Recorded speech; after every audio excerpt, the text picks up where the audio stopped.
With the help of the Almighty, first I pray to the Almighty to bestow upon me His truth, His wisdom, that I may be worthy of conveying His message and so sanctify His name and, inshallah, bring peace to the world. Right. There's not the issue of Neturei Karta tradition. Our religion is a religion that we accepted over 3,000 years ago on Mount Sinai. Moshe Rabbeinu, Moses, our teacher, took the Torah from God, gave it to the Jewish people. There was over 1 million people there, and we all accepted to do exactly what it says in the Torah. This has been passed down from generation to generation, never a gap in history, till today. Jews around the world are who observe the Torah, who keep the Torah. We are not permitted to stray, to change even one word of the Torah, to stray from the Torah. It's regardless if they're living, in Al-Quds in Jerusalem or in New York City, where I am from, or it's regardless. It doesn't really matter. The other people who come and say they're Reform Judaism, conservative, modern Orthodox, which is a euphemism, a compromised religion, and try to explain that things could be changed or they can ignore the parts of the Torah. This is patently false. It's not Judaism. And according to Judaism, it is very clear in our teachings that we were given, God told us to go into the Holy Land then when we took us out of Egypt.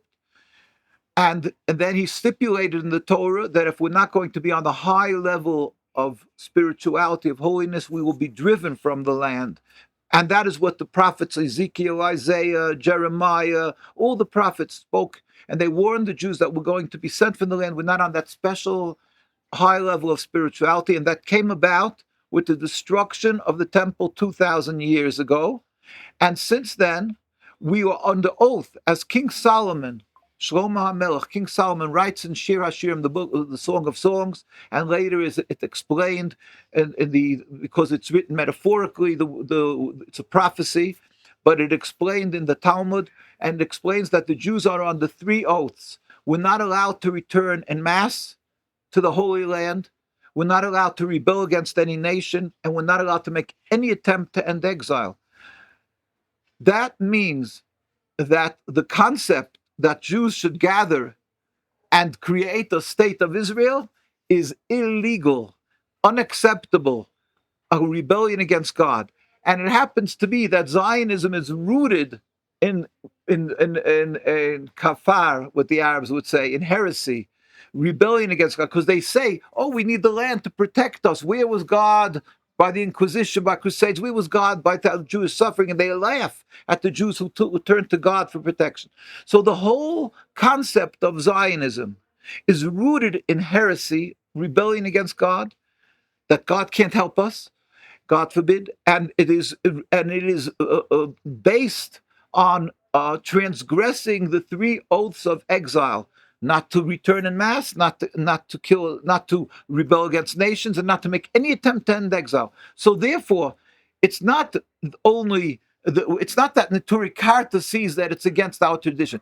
All Judaism for all the generations, and that's why we put out a book called The Rabbis Speak Out, which is a compilation of the 100 years, 130 years, it says, since the Zionists, the record of religious opposition to Zionism. Now it's more than that, of course, a little to another 140, 150 years. But this is a compilation of the rabbis from around the world, from Jerusalem to Lithuania, to any part, to Hungary, Russia, wherever you'd like, Poland, Yemen, and so forth. They're all the leading rabbis. They all said it is unacceptable. Zionism is a pure nationalist movement.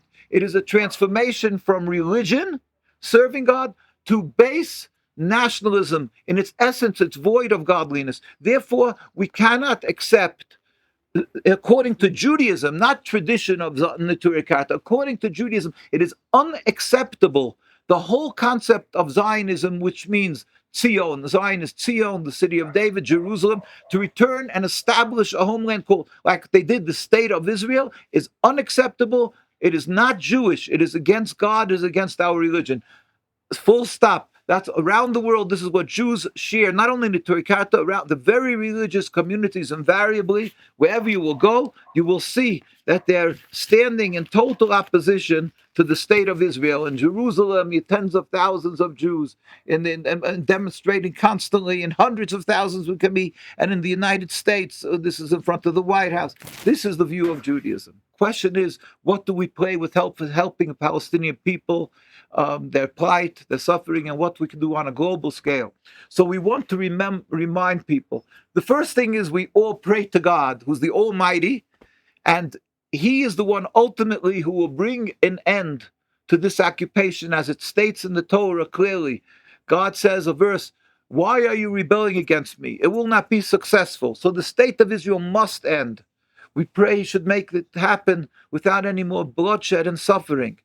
Besides our prayers and our teaching our communities, our children, we are always demonstrating in the streets of Jerusalem, stop Zionist massacre in Gaza, terrorists. This is they're wearing sackcloths, and over there they get brutally beaten, the Jews, for demonstrating. You can see there they get sprayed with the chemicals, stink water that ruins their clothes and makes them irritates the skin, makes them sick.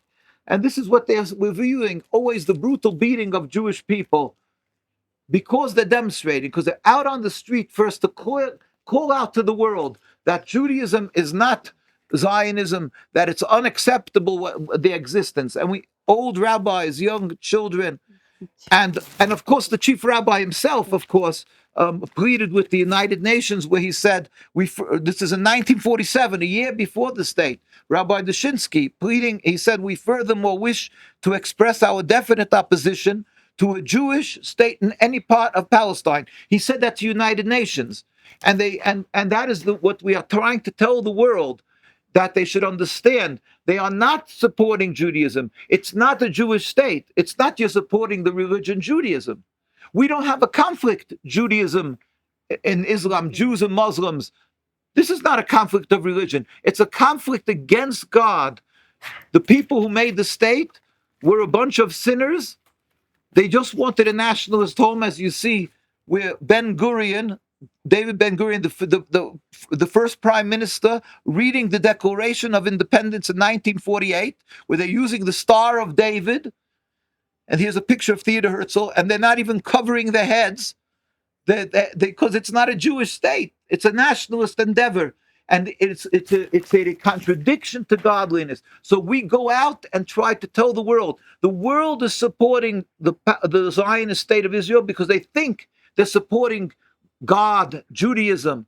So we try to stand out there, even though they beat us and they assassinate our rabbis. We try to let the world to know that. We do that not only in Jerusalem, but as I said, we do that around the world. When the Netanyahu, Bibi came, so as we showed you, they said here in our signs that I showed you before, it says, Israel has no right to rule over any part of the Holy Land. Bibi Netanyahu and the state of Israel does not represent world Jewry. This is in front of the White House. And we do that not only in front of the White House. We do this in Foley Square. This is in Manhattan, in front of the Israeli embassy, in front of the United Nations, in front of Congress. We are constantly demonstrating. The point is that we are doing for Palestine by clarifying to the world that they're being duped, they're being conned, they're being fooled. It's bogus. They're not supporting Judaism, and they're not supporting the Jewish people by giving them a state. They're creating hate. They're creating a rift between Jews and Muslims. They're supporting a bloodshed of the Palestinian people, as we're witnessing 76 years and culminating in Gaza. This murder, daily, the genocide, the horrific, beyond humanity comprehension. We are witnessing the torture and oppression of the people of Gaza and Palestine and Syria and Lebanon and wherever they're putting their tentacles, the Zionists. So this is unacceptable, and that's what we're teaching the world. So that is what we're doing by going out and trying to explain to the world. And we hope that it will affect the world, that they will stop supporting the enemies of God, the Zionist state of Israel. We, in fact, as you see, I've come to Colombia. We met with the president of Colombia, 𝗷𝗂𝗱𝗃𝗀𝗃𝗃, such a distinguished leader, such a and a person who's from the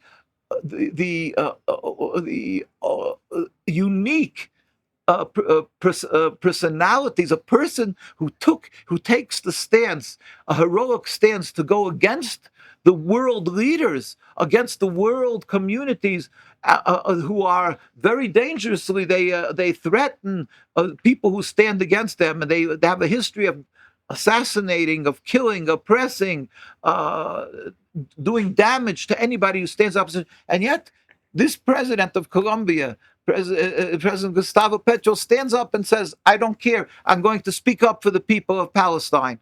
It's beyond its wonder, and maybe he will be successful. So we came here to give him support, to give him courage, to give him backing, and that he should be able to explain to the world that he's not anti-Semitic, which he isn't, of course. He knows that. He knows that. He knows it's ridiculous. But this is just to show the world that you should understand the difference between Judaism and Zionism, and it's not anti-Semitic to speak up against the genocide, against this horrific crime. It's only right, it's godly. And to remember that the ones who are perpetrating this crime, they are the true anti-Semites. The Zionist state of Israel, they are anti-Semitic. They're killing people, and and also not only the Palestinian people, the rivers of blood of them, but Jewish people who are opposing them are being murdered, and harassed, and they're creating hate of Jews around the world because people look at us as evil. And because they conflate, they use the Star of David, they make it look like a religious Jew supports them. So it is very, what we're doing is going around the world and trying in that manner to broadcast, educate, and that is the real reason why the world is supporting the Zionists, because they believe they're doing justice, they're helping something godly, and that the Palestinians are evil and anti-Semitic. By our going out there, hopefully, inshallah, God, with his compassion, will bring an end, and he'll see what our efforts and see that it should be fruitful. Well, as we were saying, with God's help, we are facing the Satan. It's only satanic. It doesn't make sense, the creation of the state, that the United Nations should create a state called the State of Israel, which means that everybody else will be second-class citizens, the Muslims and the Christians. It's beyond comprehension. The United Nations was created to make peace. So you see, it's satanic. And what's happening today is a culmination of Satanism. You're seeing them murdering people daily, children, tens of thousands of children. They're killing in the hospitals, they're bombing hospitals, killing medical aid. There's so much, of course, that everybody knows. So and the media, a lot of the media is standing together with the Zionists, even though this is happening. So we're saying it's the Satan, the works of Satan. It defies logic. It doesn't make sense what we're witnessing. But that doesn't mean we're allowed to be silent. There's a God who's greater than them, greater than the media, greater than the Zionists, more stronger than nothing to God. Therefore, the Almighty can in 1 second eliminate this, can make it end. God should help speedily and peacefully. So we pray to God. We urge everybody to pray, but we urge everybody, don't be silent. By World War II, my grandparents were killed in Auschwitz. 5 years, the world was silent mostly, and people regret that today. There was the apartheid. Tens of years, they practiced apartheid, and the United Nations let it exist and gave it respect. And the ones who opposed it were called terrorists. And it was wrong. Nelson Mandela was called a terrorist, was imprisoned 27 years. We have to not be intimidated by the media, the press, and the world news and the other. We have to stand up.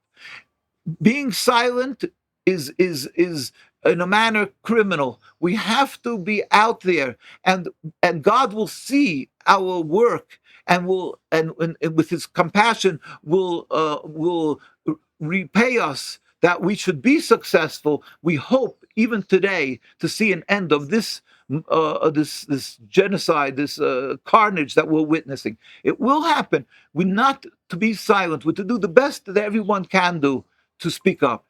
with the help of the Almighty, besides what we say, that we constantly have to be out there, and our chief rabbis of Palestine pleaded with their followers that we should go out and speak up, even at the cost of our lives. Rabbi Yisroel David, of blessed memory, who was the chief rabbi of Palestine and moved out of Palestine to live in New York and remained chief rabbi from New York. And he urged his followers, he said, the best thing is to go away from there, that you shouldn't, by accident, giving them support. And we refuse to go to the army, our people over there. So we are attempting to do from there's